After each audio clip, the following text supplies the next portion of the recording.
Singanpor police મથકની મહિલા કોન્સ્ટેબલના આપઘાત મામલે પ્રેમી એવા પોલીસ જવાન સામે બળાત્કારની ફરિયાદ નોંધાવા પામી છે.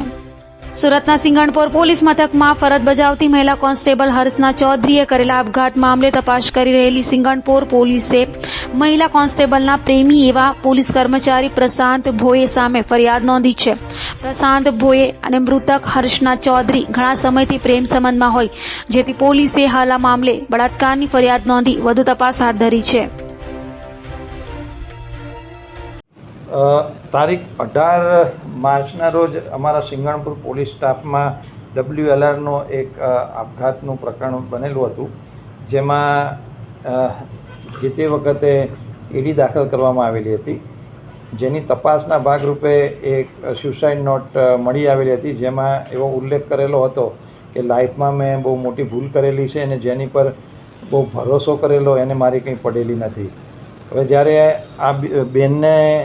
ફ્યુનરલને બધું પતી ગયું પછી એમના મધર લોકોએ જ્યારે એમના ફેમિલીવાળાએ જ્યારે આ અનુસંધાને તપાસ કરી ત્યારે એમના જે મરણ જનાર બેન છે એના ફ્રેન્ડ સર્કલમાંથી એ લોકોને એવી માહિતી મળેલી હતી કે મરણ જનારને જોડે કામ કરતા પ્રશાંત સીતારામ ભોયે એ બંને લોકો સિંગણપુર પોલીસ સ્ટેશનમાં સાથે નોકરી કરતા હતા. એ વખતે એ બંને વચ્ચે પ્રેમ સંબંધ હતો અને આ પ્રેમ સંબંધ વખતે આ લોકો વચ્ચે શારીરિક સંબંધ પણ રહેલો હતો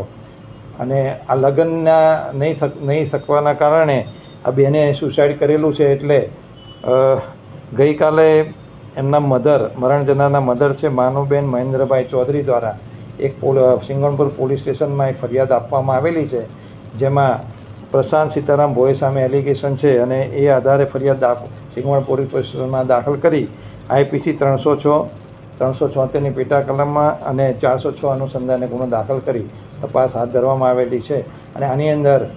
જે કંઈ પુરાવા મેળવવાની પ્રક્રિયા છે હાલમાં ચાલુ છે. પુરાવા મળી આવે આરોપીની અટક પણ કરવામાં આવશે.